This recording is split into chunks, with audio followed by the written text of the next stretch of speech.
Ah, Apogee, the height of gaming excitement. What, is it 1994 all over again? And also these assholes. Who cares about them? Powered by this engine. Don't care about that either. Yeah. We're fucking playing Rise of the Triad. Not the original 95 game that some of you folks may remember. This is the 2013 remake, which, depending on your perspective, might actually be the most significant first-person shooter of the 2010s. I am not even being fucking joking when I say that. I mean, Doom 2016 is a big front runner for me. Yeah. Well, I say this is most significant if you look at it in the context of, like, the indie community, you know, with, like, the deluge of, like, as we call them, boomer shooters these days coming out of that. Because back when this came out, this definitely did not get the appreciation that those later games did. And I'm not saying that to imply that, oh, this is just as good as those later games. No, it's kind of janky. It's kind of a mess. Yeah, I remember there being sort of like people being like there was a bit of buzz about it because it was like not one of the first, but it was, you know, in that first wave of early 2010s remakes of games in a fancier engine and all that. And then about a week after it came out, everyone forgot about it. Yeah, like, everyone forgot about it, and the people that didn't were still dealing with, like, the myriad of technical and unoptimized issues. Yeah, didn't it suffer from, like, tons of memory leaks and all that? It was, like... It was bad enough that, like, a friend of mine back in the day who had a Titan, like, if you remember back in the day when the GTX Titan was a relevant fucking graphics card, said that he couldn't run it at a stable 60 FPS. Yeah, I remember that probably ruined its reputation for a lot of people as well. Yeah. Because a lot of the reviews were along the lines of, when you can get it to run, it looks amazing.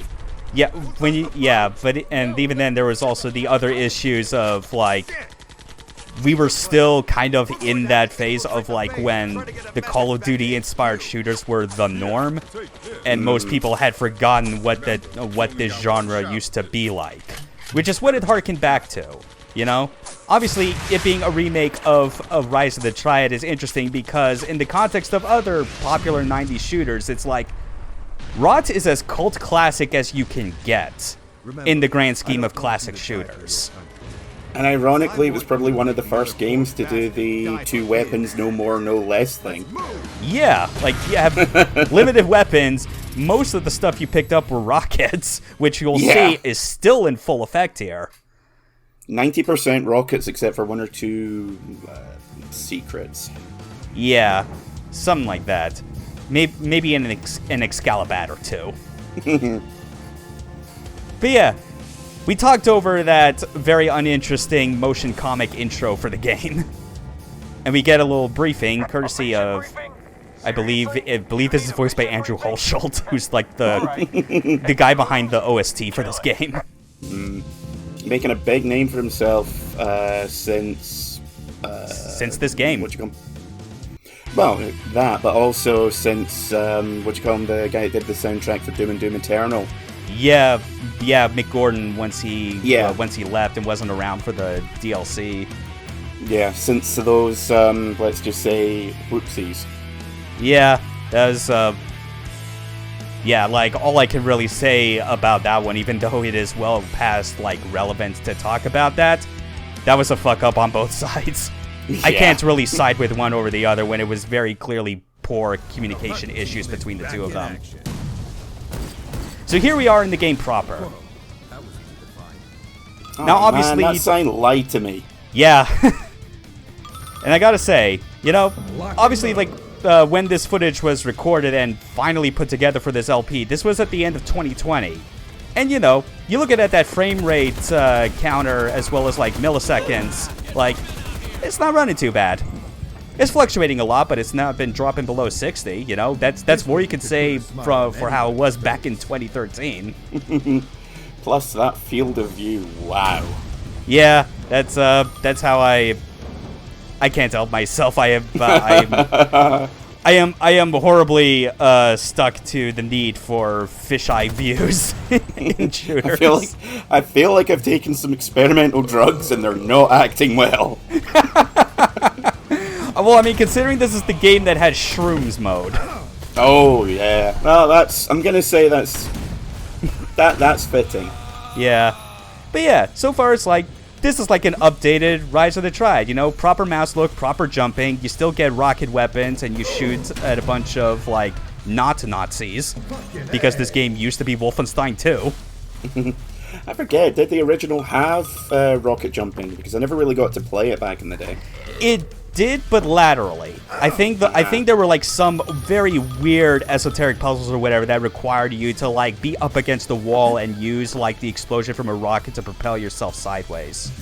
Yeah, I've read about a lot of the weirdness of the engine. Right. Oh yeah, that's why like I keep saying it's like smart people know that as like charming as the original ROTT is, it's like it is cult classic for a reason. That game was running on a souped up version of the Wolfenstein 3D engine post Doom 2. Yeah, it came out what, 4 or 5 months after Doom 2 or before? Yeah, somewhere in 95. Yeah, that's the thing because it never. Well, okay. Is she beautiful? Bay of Pigs. Yeah, that too. Still discovering plenty of secrets as well. You know, something that would obviously carry over to a lot of maybe like the more polished, popular boomer shooters you're familiar with in the past 5 years, you know? Yeah, that was one of the other big selling points of the game, I remember, was it was just wall-to-wall secrets. Mm-hmm. Yeah, it was like... It was made by people that were like, we want to make an old school shooter. And when the question was asked, how old school we talking? They're going, old school. Even down to making sure that every major feature from ROTT made it back in. Like God mode. Yeah. Even the yawns are included. Unfortunately, I don't think this has the random one-frame middle finger. Was that? Yeah, it was one of the programmers that put in. You had like a 0.1% chance of anytime you gibbed an enemy, a random severed hand giving you the finger. No, that's now I know what you're talking about. I thought you were describing the middle finger. I thought that was something that just happened as like a random idle animation for your character.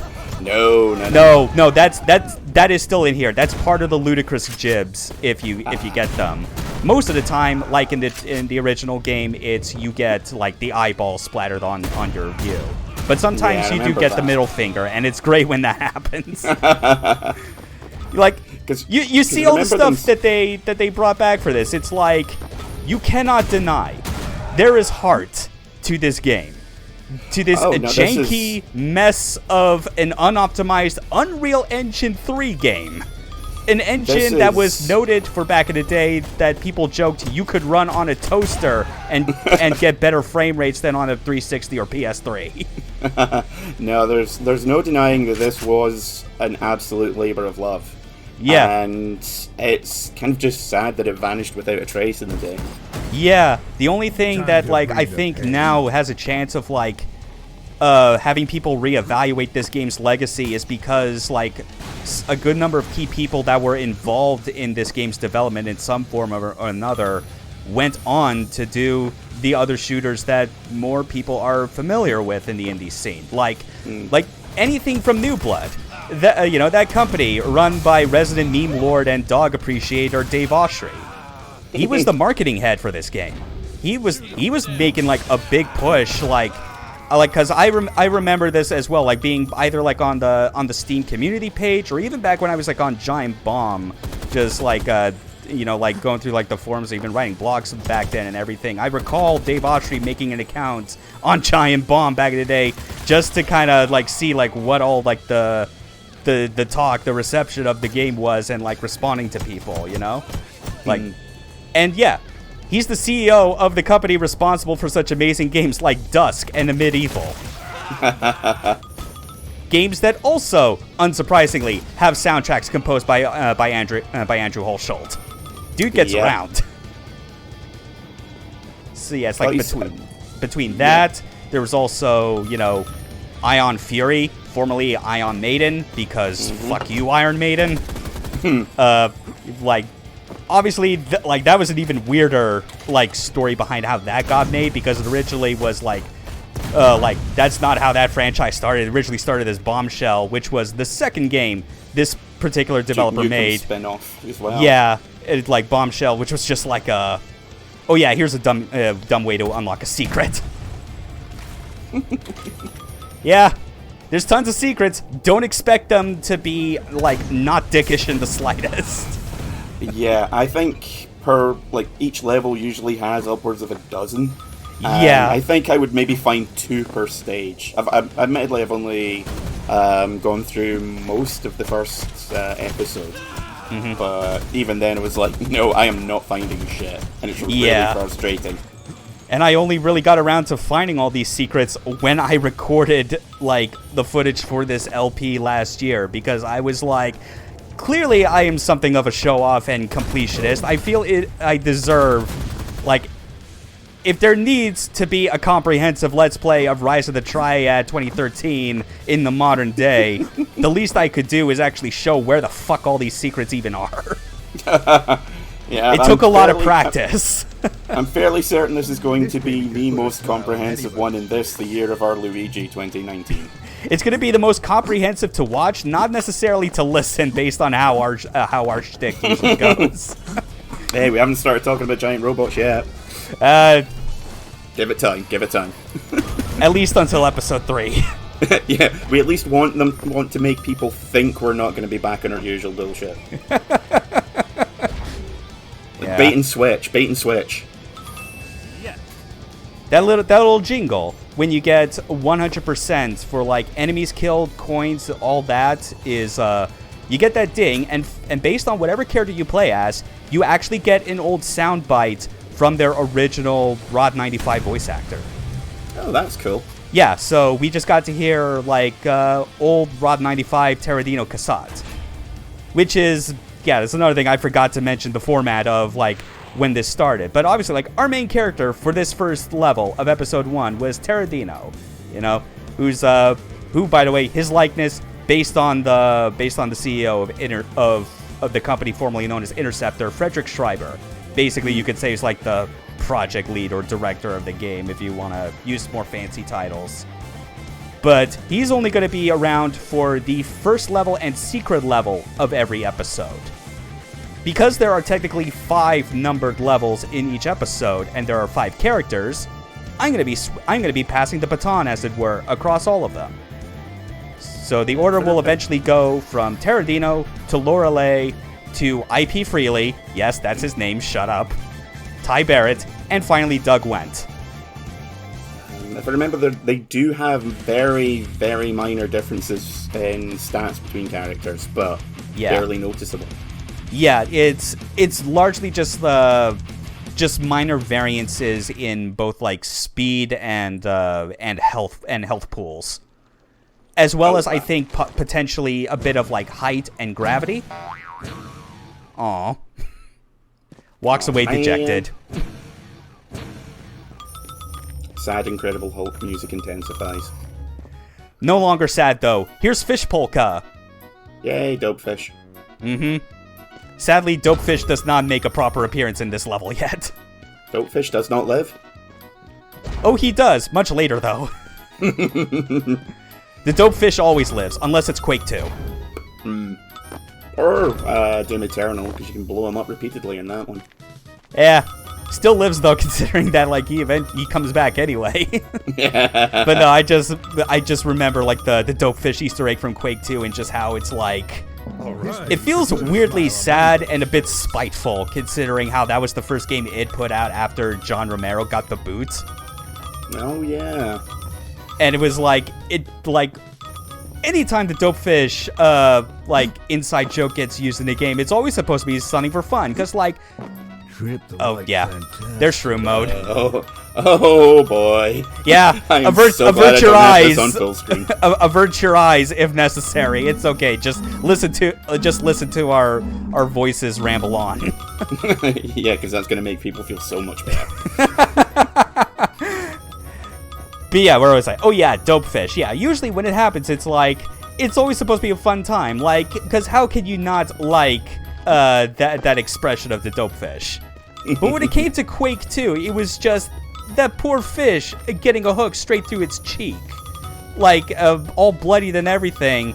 And just, you get hit with, a little caption on your HUD that says, "Design is law." And it's like, Jesus, I get you that you had problems dealing with Romero when he was clearly spending more time deathmatching than working on games, but Christ.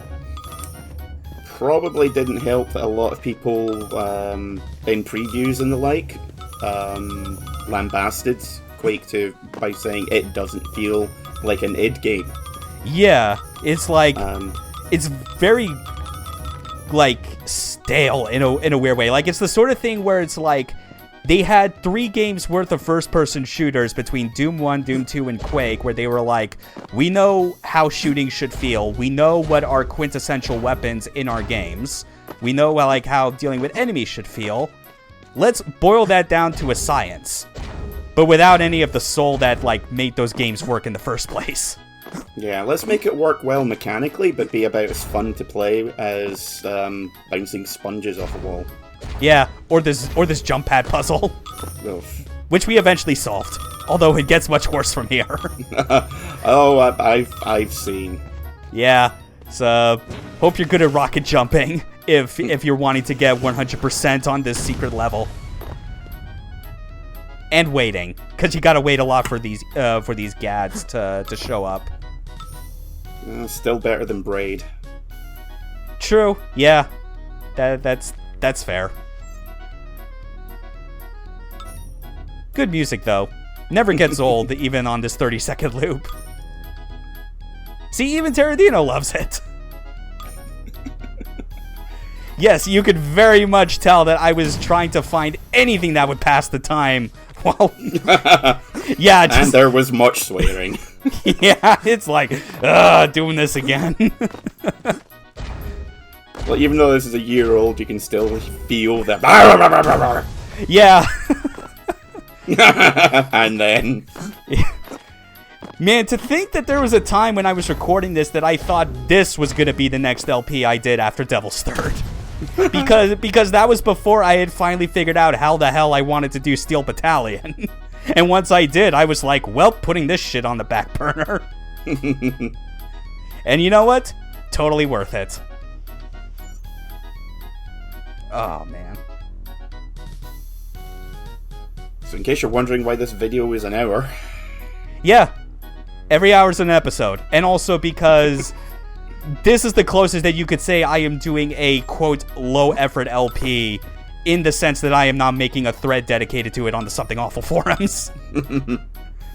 Just because I don't necessarily feel like it for this. I mean, there's obviously a lot to talk about with Rise of the Triad. But I think it's, I don't know. I've already done enough, I feel video LPs where, I've made dedicated threads for each of them. It'd be kind of nice to give myself a break from that and maybe save, an LP thread, a dedicated one for, another time where there's something maybe a bit more interesting than just a straight video LP like this. Because this is... If there's only 4 episodes, then, let's be honest, that's a bloody short thread. Especially when some of the levels in said episode take only a couple minutes. Especially the boss missions. So that's ultimately the reason why I was like, you know what? Fuck it. Just make the entirety of episode 1 a single video. I've seen some of the speedruns for this, and you know, even by speedrun standards, this game can be ridiculously short. It can be ridiculously short and also broken way harder than this is if you play it normally. I mean, like, this is a game where things can potentially break more if you actually try and make use of quick saves and quick loads, which I have to mention, that was not in the game when it first came out. That was something they had to patch in based on feedback, and even then it was still fucked up. As bad as the Stalker series? Intel says they're called gravitational anomaly disks. Gads. Apparently they were used as staircases in the mid-90s. Haha. Not exactly sure why. HQ out. I understood that reference. Yeah, they were... They were used because everything they constructed was out of 90-degree cube maps.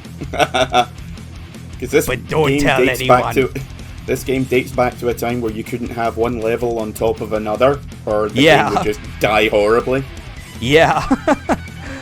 This is back in an era where, like, you could do anything you could to have as many elevated, like, surfaces and, like, infinite height in ceilings as possible. But you stack a room on top of another room, God help you. Just can't be done. Anyway, time for Laura Laney.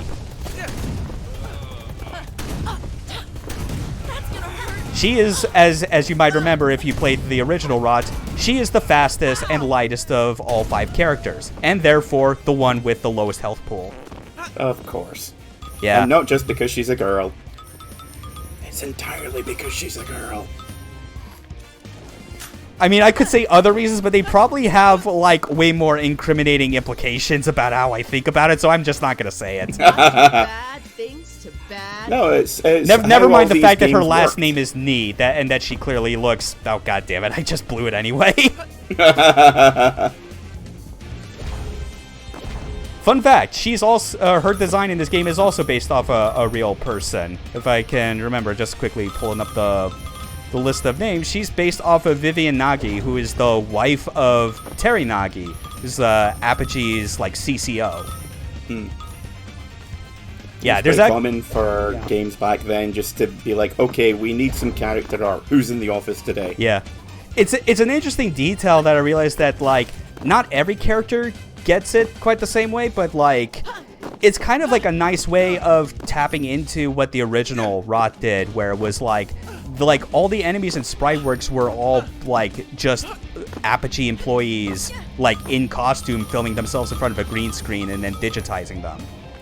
You know, Yeah, doing the old Mortal Kombat trick.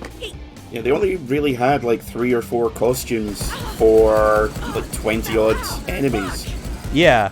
And here it's like, obviously we're not dealing with digitized sprites, but the fact that they still took the idea of, like, basing the visual look of these characters off actual people is commendable. There's just, like, the only one that I think doesn't get based on anyone, unfortunately, is Doug Wendt. You know, the only black guy, because I don't know what that might say about Interceptor or Apogee that they didn't have a black employee there. I would like to think they had some. I don't know. Maybe not Interceptor. Definitely Apogee. Interceptor's, like, all the way, like, in the far north of Europe, like Denmark or something. Let's just say either way, the implications are not good. Yeah, it was. Yeah, like I definitely felt it in my soul when I kind of, like, noticed, like, looking at the list and just realizing that Doug is just they just modeled him from scratch. At the very least, he's not, like, saying, like, anything that, like, makes him a racist caricature. It's just again, unfortunate. It would have been nice if they had, like, another person to base him off to, like, complete the set with the rest of the Hunt members. Because Ty Barrett, to add on top of this, is not based on an Apogee employee or Interceptor employee. She's fucking based off Misty Dawn. No, I'm thinking of someone else. Former adult film star. Right, I was thinking of Misty Monday, who starred in a load of really low-budget horror movies back in the 90s. Yeah, and it's like, I only really remember that because the same friend I mentioned who talked about how, like, he couldn't get a stable 60 with his Titan graphics card back in the day, was like, he just straight up went, hold on, why the fuck is Misty Dawn in this game? And I'm like, who? I've said too much. I should go. Yeah, And then it's like I proceeded to Google search and just look up images of Misty Dawn, and I'm like, oh yeah, I can see why. They both share like the same heart tattoo on their chest. Yes, that's why I was doing it. Research. And no other reason. Hey man, we were all in college. we had to be a bit more exploratory and adventurous sometimes. Excuse me, some of us dropped out of college. Thank you. Some of us continued with college, regrettably. Who's the dumbass now? Man, even when I make jokes about that, like, as far as, like, self-deprecating humor, it still hurts me a bit more than I feel it should. I do bad things Because I bad. generally do feel like sometimes it's like, man, how much better would I be, like, and in a mental state if I didn't bother with this shit and not have, like, the $10,000, like, student loan I currently have. Let's just say mistakes were made and leave it at that. Fair. I got a couple more years until I'm in my 30s, and I can look forward to a whole new set of mistakes. Oh boy, howdy. Oh, man. Yeah, I think we're coming up. Hey, There we- it's the eyeballs. First ludicrous jibs of the game. Hell yes. So much blood, too. It's caked all over the split missile. But now it's gone because we switched weapons. Yeah, it doesn't linger if you switch weapons back and forth. Mm-hmm. It's a Kind of a wasted shame. opportunity.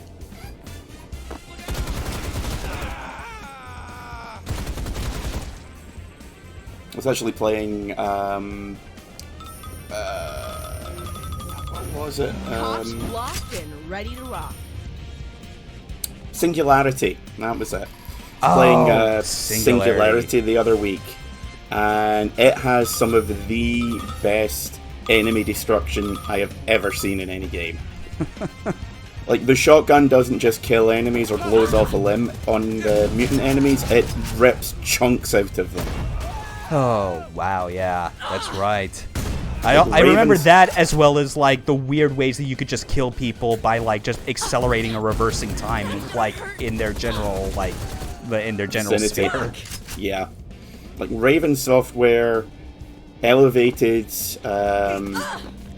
blowing up and chunking enemies to an art form. Well, yeah, we got Soldier of Fortune to thank for that. Yeah. A game which actually tracked how many times you shot enemies in the throat. Yeah. Wasn't What? there also a similar stat for, like, shooting them in the groin? I feel like that would be exactly the type of thing that game would do. I believe so, yeah. I Yeah. just remember the throat cutting bonus. Just because that seemed especially psychotic, even for a mid-90s shooter. Yeah, that's especially gratuitous. I can't lie about that. I do bad things to bad people. I think the only game that even remotely topped that in terms of pointless statistics was Alpha Protocol, which Yeah, pointed out how many orphans you'd made and how big the medical bills of all the guys you'd beat up were. Yeah, that's a pretty good way to ensure that no matter which approach you take, you're gonna know absolutely that you have ruined someone's life. Like, wow, I didn't mean to disconnect all his bones. Yeah, just take the Batman approach to everything, and it's like, well, maybe if you didn't take this, like, line of work, I wouldn't have had to make you eat through a fucking straw. Can't commit crimes if you can't walk. Or can you? I Yeah. do bad things to Yeah. bad. Congrats, you've been visited by the Batman. Have a free full body cast. Remember how you enjoyed having teeth? Look at that, cutting out of nets. Another returning feature from the original. Like I said, they made sure they got every pointless feature in here. Of which there were many. I mean, we've seen it a couple of times, but one of the big ones was that if you use an explosive weapon near some of the priest porridge health pickups, it heats them up and they heal more. Yep, exactly. Utterly pointless, because it only gives you like an extra 5 or 10 points of health.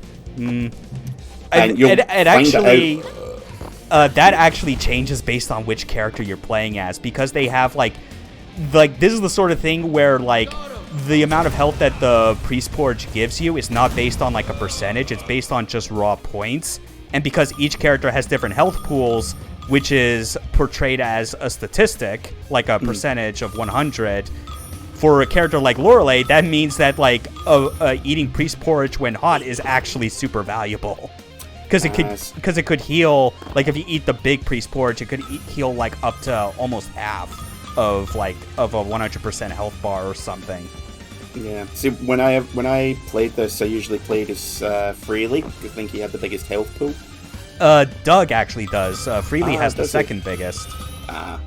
Yeah. It might be that I'm thinking that he, because I remember like there was a list of all the characters' stats, and I think it was like overall he averaged out the best or something. Something like that, especially when it's like Terradino is specifically meant to be like the middle of the road character. Like his health pool and speed is supposed to be like even across the board. But I guess it does make sense because like in game, like they show a stat screen, but it's more like based on like their speed and health stats are like rated on a scale of 1 to 5, and it basically inverts the closer you go to one that favors like health over speed and vice versa. So I would not be surprised if like there was more nuance to how they plotted out those statistics across all characters, that Freely is like the loss in speed is probably not that big of a factor when going from Terradino to Freely. Yeah, I remember there was some reason that I kept picking him other than the name, but yeah. And that delightful accent of his. IP Freely, the person he's based on in this game, based off Daniel Hijazi, who is like a very prominent level designer throughout this entire game. Like, I've been showing the level load screens before each level starts and having them run in full, because if it were in-game, it would be done in literally like 3 seconds because of how fast it loads. But fortunately, the game has all of these like pre-rendered videos like in the game directory. So all I had to do was just like convert the big files to MP4, and then just edit them together with the rest of the footage so you can actually see who made it, and also all the weird trivia that they lay out. One of which, for instance, is this game got delayed briefly because, like, not this game actually, the original release of ROTT actually got released because of a power outage at Apogee. Funny that. Not as good as Doom being... It was Doom or Doom 2 being delayed because they couldn't stop playing Deathmatch. Thanks, Romero. That's a pretty famous one. That is so good. Speaking of Romero, his involvement with ROTT more or less just came from like the yawns when you're in God mode, was inspired by whenever he had to like bug test Doom 1 or Doom 2 with God mode on, you know, just to kind of go through the levels, and because of how he found it so boring, he would just exaggerate fake yawns. And honestly, I don't blame him for that. Fair. Yeah. Oh. God, this game's soundtrack is so good. ROTT 95's soundtrack is like an all-time classic, but Andrew Holschild's like renditions of this are so good. Yeah, he's definitely coming into his own over the last couple of years, and because a lot of people thought of him as like poor man's Mick Gordon. But he's definitely... I don't even think I saw that as being like necessarily a comparison made for him throughout much of his career. I think that was more like, I guess more in the context of when they had to bring him in and the other guy for composing the Doom Eternal like DLC music. But Shut up, you worthless piece of shit! Be nice to the dog, man. Come on. Rude. Also, that's kind of a hint as far as like what power up we're going to be getting to use. Yep. Hope you're ready for the best thing to ever exist in a video game. El Oscuro means the Dark One in Spanish. No, need to know that. Yeah. Oh man. Actually, no. Any questions I ask, they're just going to bring up worse ones. Like, who was the first one to discover and why? All right. So here we are. It's your boy Freely.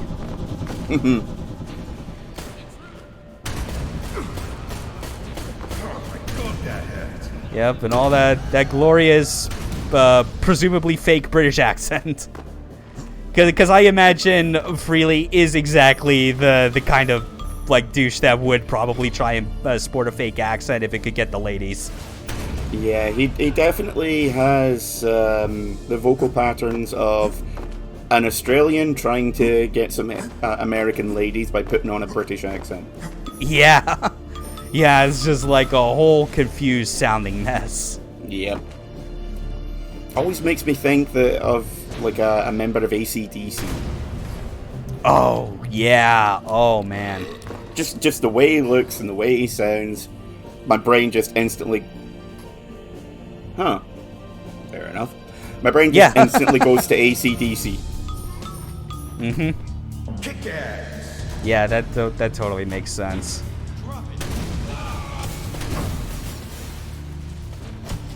Yeah, so far, like, with this this game, I guess I should also, like, mention a bit more, since we kind of, like, alluded to it as far as, like, the technical clusterfuck of this game.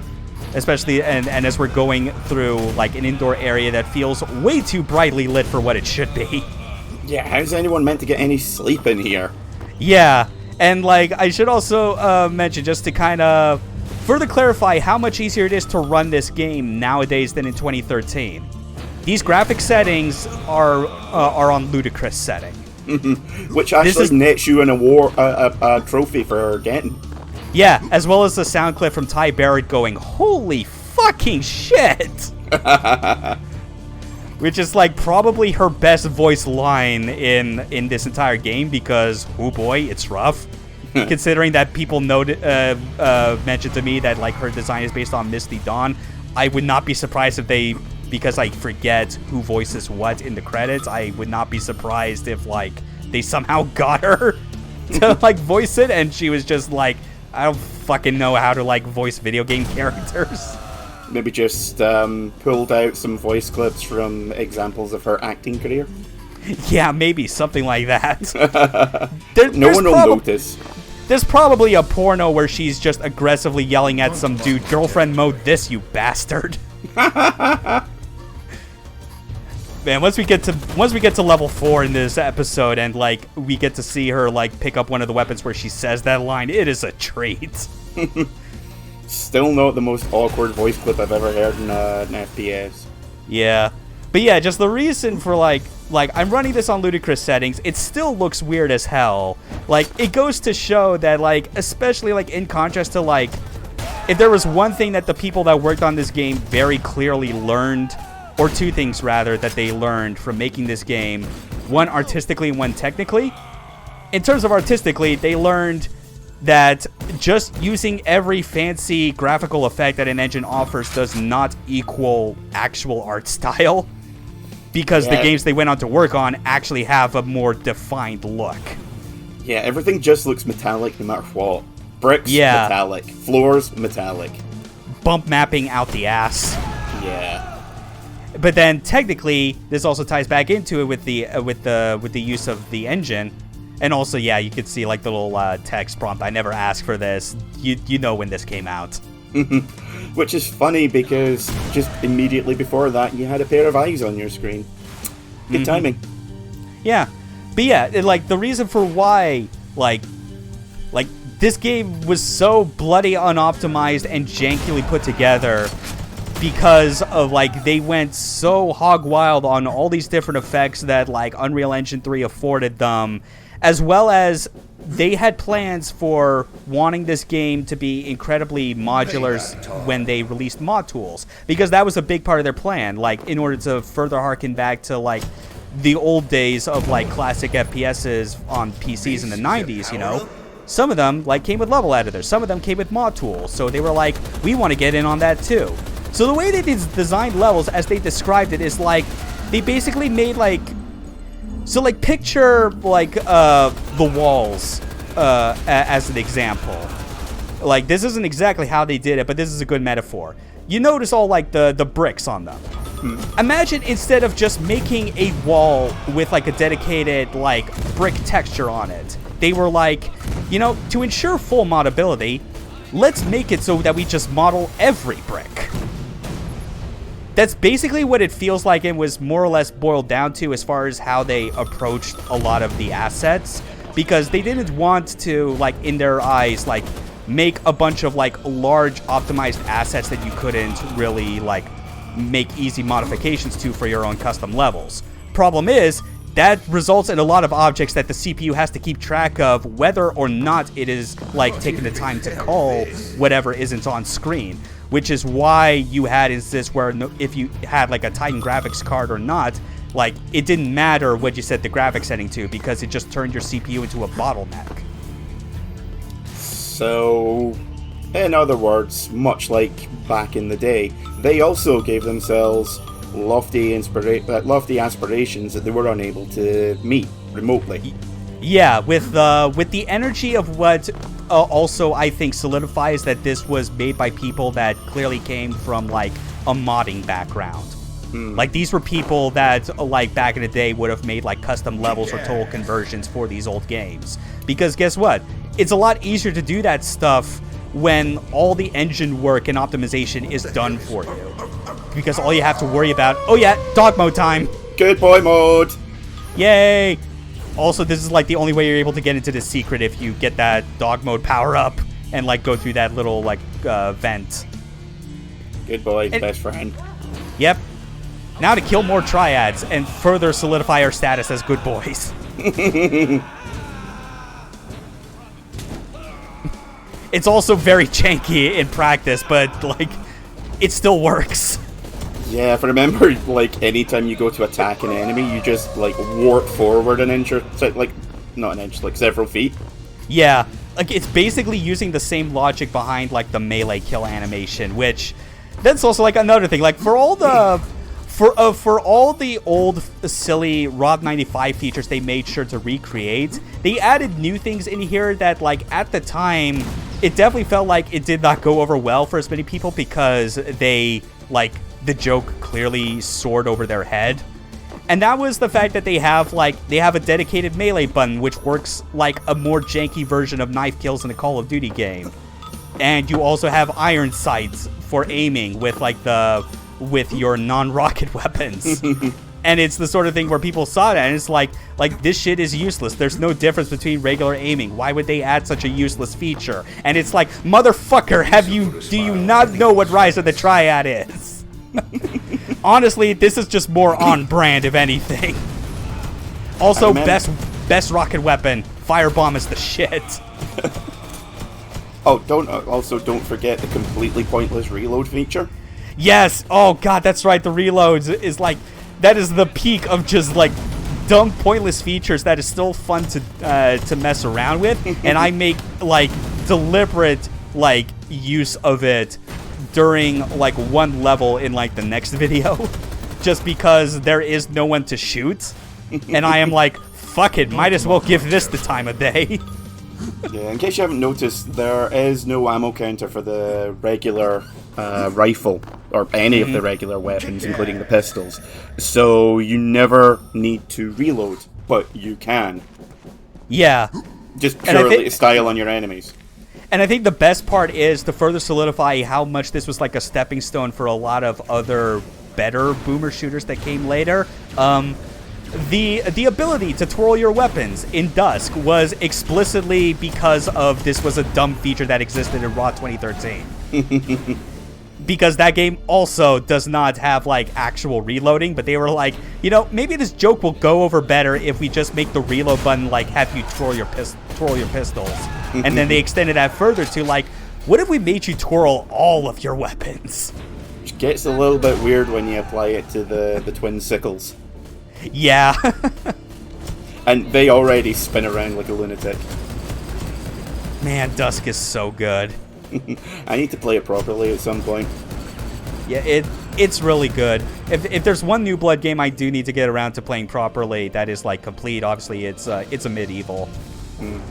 Because it's like Dusk and Medieval, from what I played and what I had seen, feel like the perfect complements to each other as far as what type of 90s shooters they tap into. Yeah, a Medieval started off as a Doom fan expansion, didn't it? Like a Medieval was like, it like. I don't think it started as that. It started as like one of the level designers that worked on this game spinning off into his own company and like taking like an old game idea that he had back from when he was a kid and like finally making it real. But yeah, just what I'm thinking of. Yeah, the point of what a Medieval turned out to be was that it was basically them just making making like a modern day like take on a Hexen or Heretic type game. You know, hence why there was like a lot of medieval fantasy trappings. Your weapons were all like melee-looking weapons that also could shoot like energy projectiles when you swung them. Yeah, I think I passed on it at the time because I'd just gone through Project Warlock, and it just looked very similar to that. Yeah, I never played Project Warlock, so like I obviously don't have like that point of comparison for it. Yeah, it was okay. I mean, it was one of those games that wasn't going to win any awards, but it scratched an itch. Yeah, which is ultimately what like these type of boomer shooters like are designed to do. They're scratching the itch for the people that saw what this game tried to do, saw it did it in a very janky way, but was like, you know what? This is still a method of design that has value. Yeah, what if we do this, only it works right out of the box? Yeah, what if we have, like, actual game dev experience to make this, instead of, like, a bunch of modders, like, working from all over the world on a passion project. Admittedly, one where, like, they have their heart in the right place. Yeah, what you were saying about the development of it, it kind of sounds like one of those things where everyone was basically like, okay, what do we wish we'd had if we were like modders back in the day? But the problem is that when you do stuff like that, you don't get any nuance, and the whole thing just turns into a big pile of spaghetti. Yeah, because let's take a step back for a second and like, let's say for instance the things I described with this game's like being an unoptimized nightmare. Let's say, for instance, that wasn't actually the case.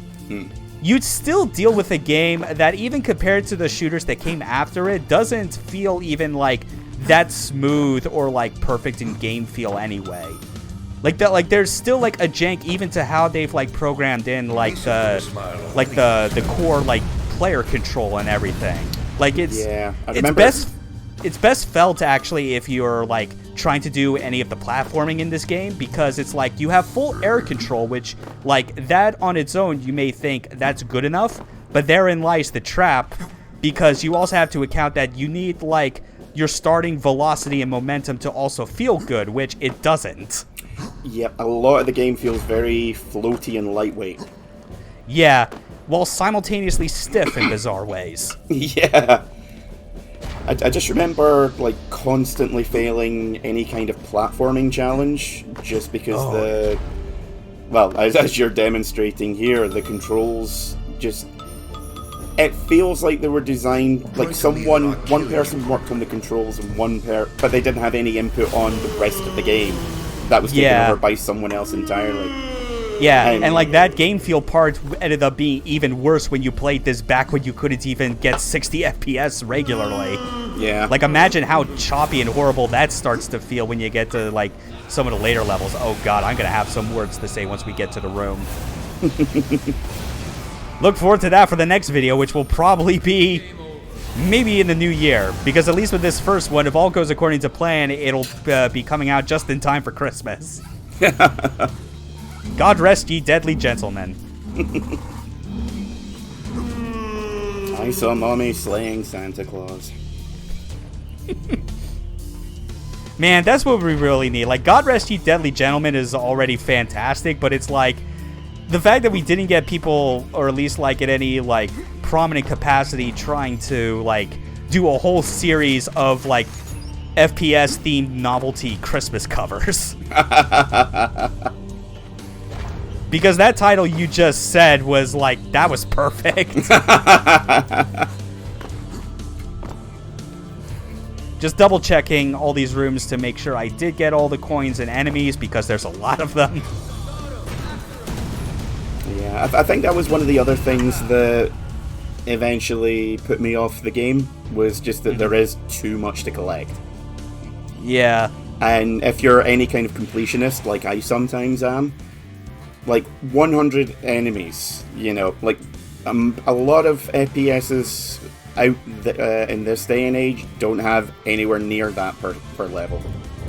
Yeah, absolutely. Or coins. Which again is like that is like just the biggest sign more than anything that is like, yeah, in the quest to like replicate everything that Rise of the Triad was known for, even down to like the more pointless features.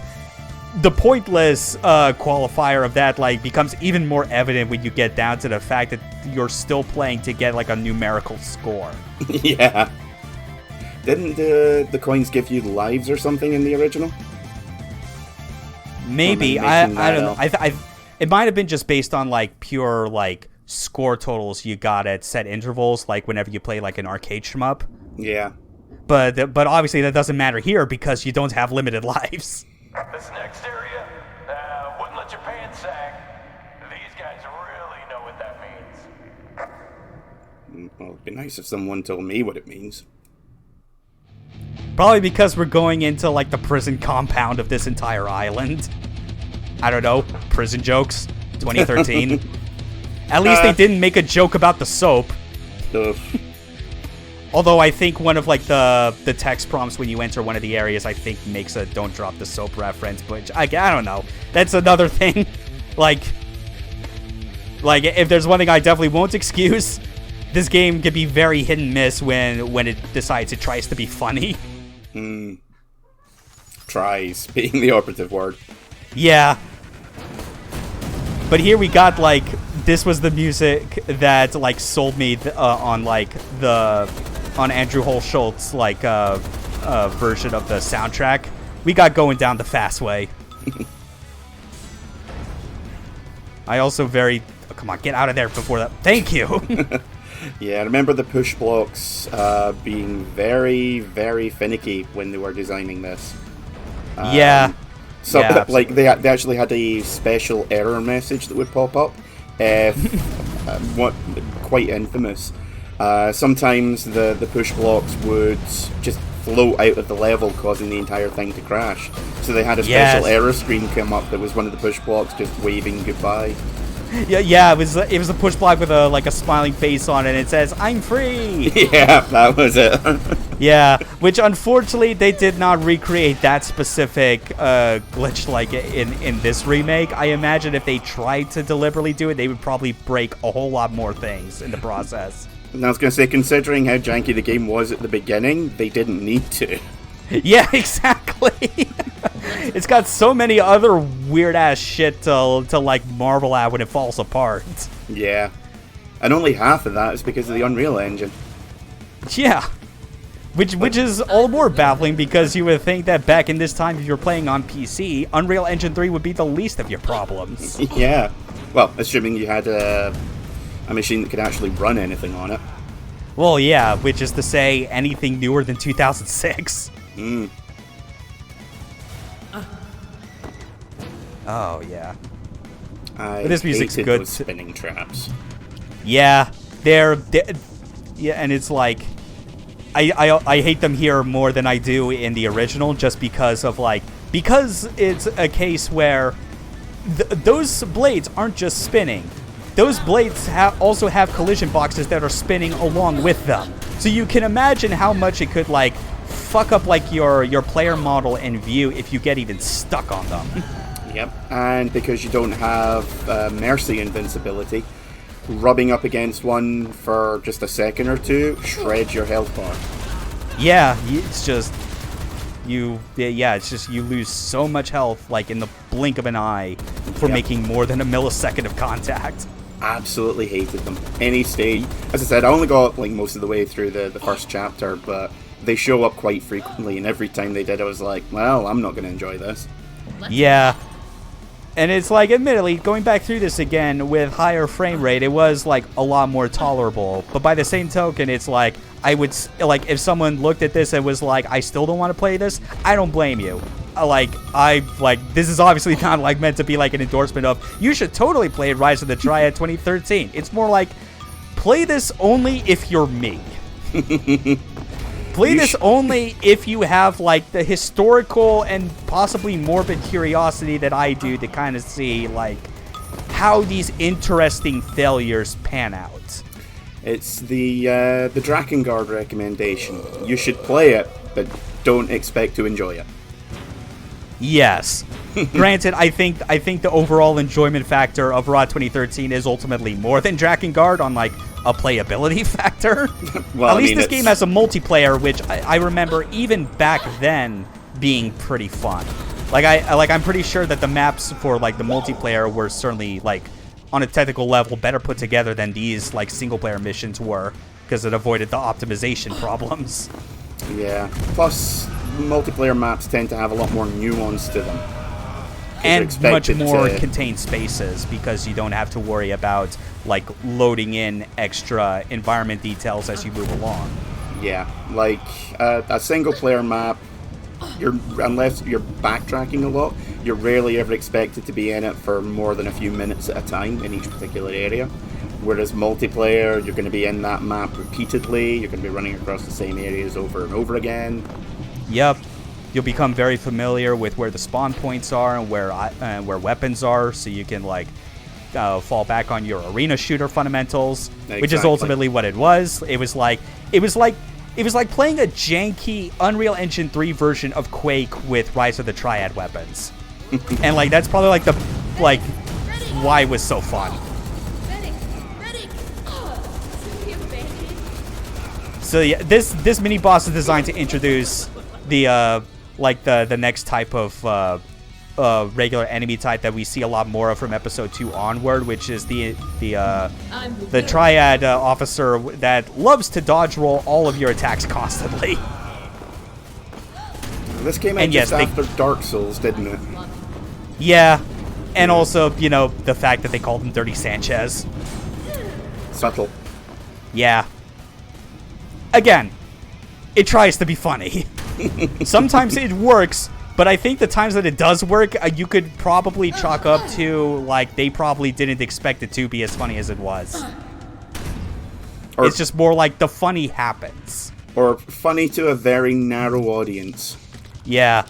At least there's one thing that I'd say is funny enough, like, early on in the next episode, that when we show it, if you've played Dusk, Amid Evil, or any of the New Blood games, you might go, oh! You'll see what I mean next time. For now, let's work our way up this prison yard in what I think is actually a pretty solid example of, like, when ROTT 2013 is at its best, and why I was, like, why I always stood for this game even when people criticized other parts of it, or thought that, say, I guess to put another game on blast, why they thought maybe the Shadow Warrior reboot was a better way of handling a classic IP for the modern day. When I'm like, yeah, no, like, this section right here, what we're going through, like, this is exactly the type of thing that you would expect to see and to have it be fun, like, in a classic shooter. You know, it's like it's this giant room where it's got, like, a clear, like, path to go through that isn't just a hallway. You're going up and down, intersecting through, like, specific points in the level, all to, like, hit these different triggers to open the way forward to the next major area. You know, it's almost like level design. Level design, you say? Does not sound familiar. What is that exactly? This, you bastard. There was also the line I was talking about. And I'm trying to very narrowly get to this switch without touching the God Mode power-up because I want to save it for later. That's how you know you're playing ROTT, when you have, like, a keen awareness of where every item and power-up is, and you're like, you know what? I'm not going to use it right away. I know where this is more useful later on. You know what? Just sometimes tell yourself no. Cool, totally normal. Yeah, this is totally normal. You're right, Ty. Yeah, just the hidden office behind the secret wall that also has like weird demonic bug like larvae that just crawled out. What the hell were those? I'll admit, I never found this secret until I like did like the recording for this, and now that I know, I'm like, oh man, this is like some. Okay, that actually might be Ty Barrett's best line. Just that cackle is the best. She is like so excited to smite people with the hand of God. Just loving this shit. Yeah, but yeah, just like those larvae coming out, it's like, oh man, they found a way to like give you a sneak peek of like what happens during the El Oscuro fight later on. Ah. Yeah, spoiler alerts, like the main villain of this game, El Oscuro, the Dark One. Yeah, he lays those things. Well, I mean, if it's the weekend and you're bored, yeah. Yeah. We've all been there. Right, no, well, wow, is my face red. Oh my god. So yeah, look at that. We ran around, we got the key from Sanchez, we went up and around and back down, and we've opened up this gate back to this open hatch. See how good that level flow is? For real, I make it sound so sarcastic when I keep saying that, but like it is a major point in kind of highlighting that like this is what old 90s first-person shooter like level design was supposed to be. Because think about before this, what the other so-called like old school shooters that were designed to harken back to like those days. Oh yeah, I had to sped this up because I realized I was missing one coin and was like, where the fuck is it? Oh, god damn it. Yeah. This happens rarely throughout the game, but when it does, I at least use this as an excuse to bring up Lee Jackson's original versions of the track. But yeah, just thinking about it, because it's like, think about what other games came out like after the year 2000 and before ROTT 2013 that were trying to be like, hey, we're like those old school shooters, like Serious Sam, Painkiller. Yeah. Like any of the games made by the devs of Hard Reset, who went on to make the Shadow Warrior reboots. Oh, like, yeah, Hard Reset was one of those games that I always forget exists. Yeah, there was a time that I remembered and knew what it was, but like you, I did forget a lot over time that it existed, because it is the sort of thing where like when it came to this game, as janky as it was, being reminded what this type of level design was like a revelation of like, no, people, like, there is so much misattribution to stuff like Serious Sam and Painkiller that they think that that's what level design in the 90s was like for shooters. Oh yeah, that's what I was talking about with how fucked up the spinning blades are. Yep, like I said, you come anywhere near one of them and your health just vanishes. Yeah. I think it was that section in particular that I was like, no, fuck this game. Yeah, I remember even back then, I was like, oh, fuck this section, I'm still gonna keep going. But yeah, that's it. Yeah, so it's like, you think about, yeah, because especially when it came up to like the comparison to Serious Sam, when it's like, Serious Sam's more of a like, everything's just a giant arena that you hold S and shoots like repeatedly until everything dies. Yeah, it's a twin like, stick that's not shooter. At all It's a twin stick shooter that just happens to be in first person. Yeah, and then it's like you get to Painkiller where it's like, yeah, everything still moves fast, has crazy weapons, but you're still dealing with like way more linear design that is like arguably taking more from like Half-Life like single shot corridors, if anything. But here it's more like, no, you could tell that for better or worse, this came from people that had a background in modding like old 90s PC games and making levels for them, because these feel exactly like they would come out of those type of mod projects. And once people saw that, that to me is what contributes to the spark behind the deluge of indie first-person shooters that harken back to that era, because they got people that remembered. See about getting that back for me, will you? No, he probably won't need his wallet when he's dead. Yeah. Unfortunately, the $5 I think is still going to get buried in his lunchbox.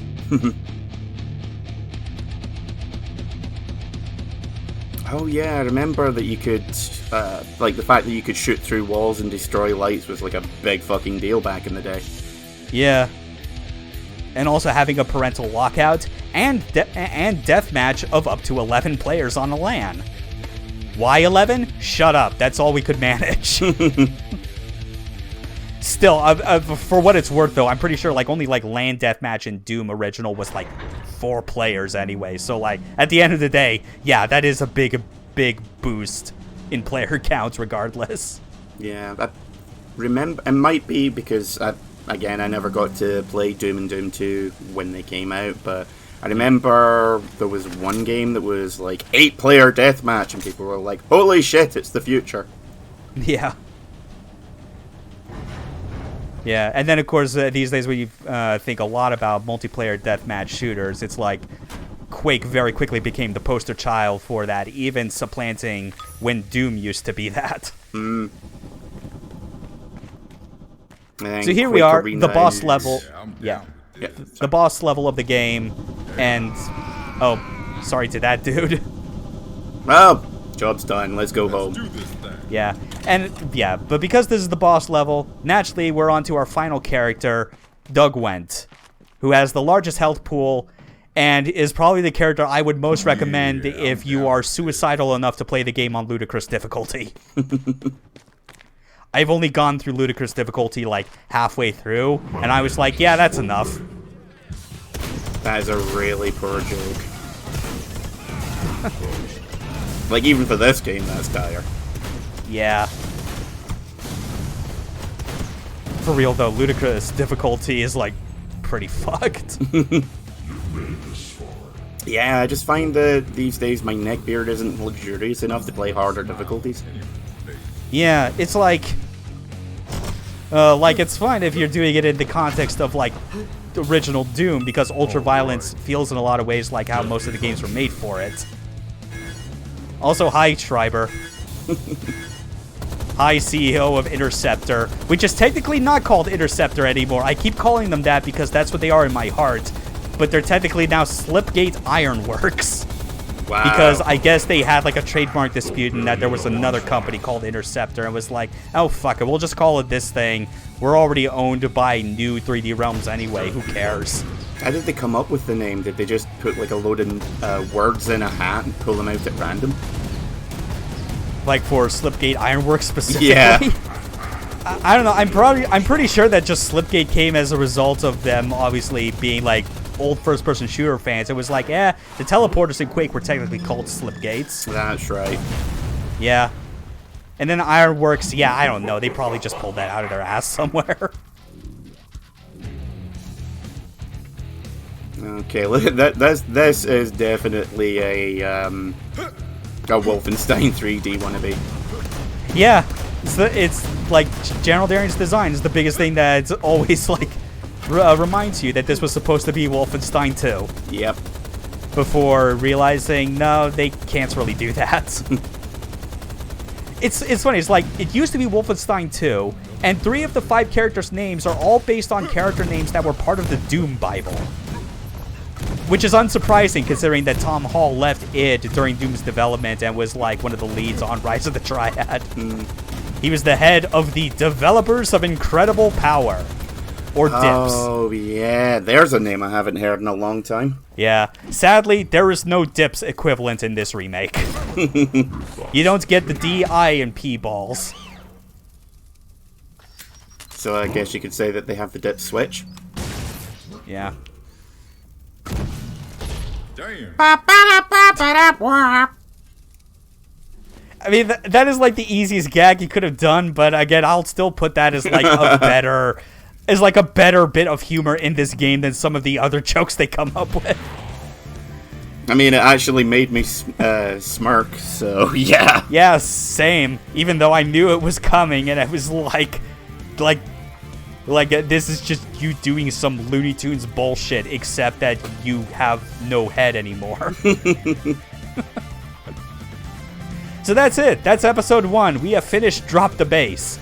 Tune in next time for episode 2. A Cult Following, in which we enter a huge goddamn castle that is even more Wolfenstein than this was. That's honestly, like, I think between all 4 episodes, 2 is probably my favorite, just because of the Wolfenstein aesthetic of going through that castle.